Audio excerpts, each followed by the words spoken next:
السلام علیکم ویور، امید کرتا ہوں کہ آپ سب ٹھیک ہوں گے، اور آج کی میری کہانی ہے مقدر کی سیاہی ایپیسوڈ نمبر 2۔ میں نے اپنے ستیلے بڑے بھائیوں سے کہا کہ ماں سے شمشیر نکاح کی باتیں کر رہا تھا، وہ اس کے ساتھ نکاح کرنے نہ چلی گئی ہو۔ وہ سکتے میں آ گئے، سوچ بھی نہ سکتے تھے جس عورت کو ماں کا درجہ دیتے تھے وہ ایسا کام کرے گی۔ میں ابھی والد کے صدمے کو نہ بھولی تھی، یہ صدمہ میرے لیے جان گاہ تھا۔ بڑے بھائی نے سن گن لی تو وہ بھی صدمے سے نڈھال ہو گئے۔ وہ سوچ بھی نہ سکتے تھے کہ ان کے مرحوم باپ کی عزت پر ماں ایسا داغ لگا جائے گی کہ ہر کوئی کہے گا کہ دیکھو ان کی ماں بھاگ گئی ہے۔ ان کے لیے یہ ایسا داغ تھا جیسے ہم بچوں کے آنسو بھی نہ دھو سکتے تھے۔ کچھ دنوں بعد میں ماں کی جدائی سے نیم جان ہو گئی، رو کر بھائی کی منتیں کرنے لگی، اللہ کے واسطے کچھ کرو، مجھے ماں سے ملواؤ، میں ان کے بغیر نہیں رہ سکتی۔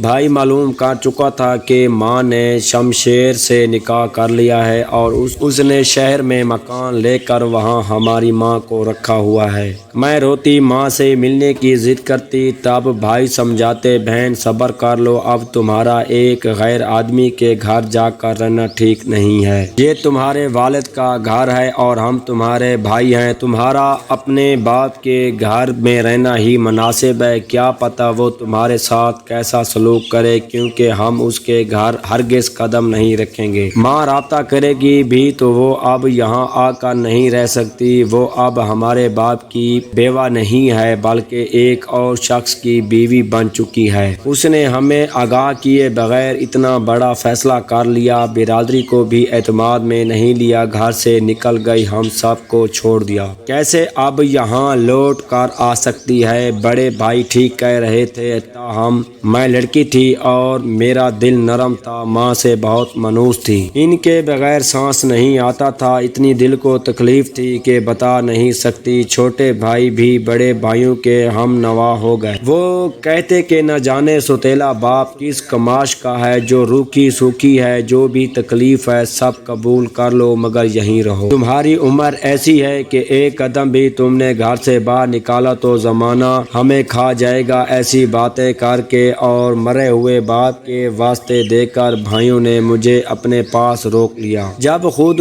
بھی ٹھنڈے دل سے ماں کے اس اقدام پر غور کرتی، غصہ آتا تھا، ماں سے دل برداشتہ ہوتی تھی، اپنے چھوٹے بھائیوں کا بھی غم تھا جو مجھ سے زیادہ مضطرب تھے، ماں نے ان کے دلوں کا سکون لوٹ لیا تھا۔ اب ہم تینوں ستیلے بھائیوں کی مرضی پر چلنے پر مجبور تھے، وہیں ہمارے بڑے اور کرتا دھرتا تھے اور ہم ان کی ملکیت تھے۔ بڑے بھائیوں کے رشتہ داروں نے شادیاں کرا دی، بھابیاں آ گئیں تو میں اور میرے دونوں چھوٹے بھائی گویا ان کے نوکر اور ملازم بن کر رہ گئے۔ پہلے بھائی اسکول جاتے تھے، بھابیوں کے آنے کے بعد ان کا اسکول جانا بھی موقوف ہوا، میں دل محسوس کر رہ گئی۔ اب میرے بھائی سارا دن گھر کے کاموں میں لگے رہتے، باہر کے کام بھی کرتے، سودا سلف لاتے، باقی وقت آوارہ پھرتے۔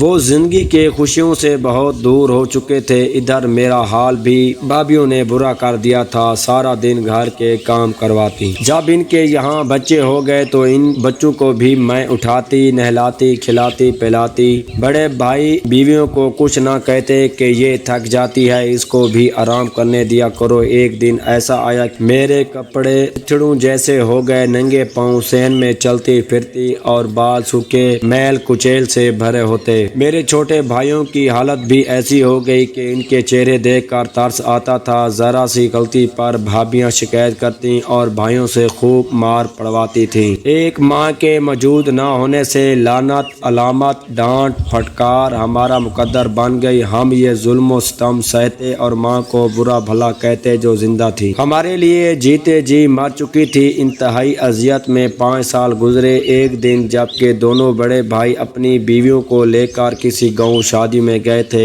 میں اکیلی اداس بیٹھی تھی، چھوٹے بھائی سو رہے تھے، دوپہر کا وقت تھا کہ دروازے پر دستک ہوئی، میں نے در کھولا تو سامنے ماں کھڑی تھی، وہ مجھے گلے لگانے کے لیے بہلانا آگے بڑھی تو میں پیچھے ہٹ گئی۔ تب وہ ہاتھ جوڑ کر بولی، بیٹی میری بات سن لے، ایک بار بات سن لے۔ میں پھوٹ پھوٹ کر رونے لگی، تب کہا، دیکھ میری بچی، دوسری شادی میری مجبوری تھی، جس سے شادی کی ہے اس نے تینوں کو سنبھالنے کا وعدہ کیا تھا، لیکن تمہارے ستیلے بھائی بھائی میرے اور تمہارے درمیان پہاڑ بن کر حائل ہو گئے اور انہوں نے باوجود بار بار کہلوانے کے مجھے تم سے ملنے نہ دیا۔ جواب میں کہلوایا کہ اگر ماں واپس آئی تو گھر میں قدم نہ رکھنے دیں گے، اس کی ٹانگیں توڑ دیں گے، ہم شمشیر خان کا بھی لحاظ نہ کریں گے جس نے ہمارا لحاظ نہیں کیا ہے، اس وجہ سے نہیں آتی تھی کہ کہیں وہ فساد نہ کریں۔ آج معلوم ہوا کہ یہ گاؤں گئے ہیں اور تم لوگ گھر پر ہو تو میں آ گئی ہوں، اگر اس دوزخ سے نکلنا ہے تو میرے ساتھ چلو، اپنے بھائیوں کو بھی راضی کرو، میں تم تینوں کو لینے آئی ہوں، باہر گاڑی موجود ہے۔ کچھ دیر سوچا، پھر ماں کی بات سمجھ میں آ گئی، واقعی ہم جہنم میں تھے۔ میں نے بھائیوں کو جگایا، پہلے انہیں سمجھایا، وہ بیچارے خود اس عذاب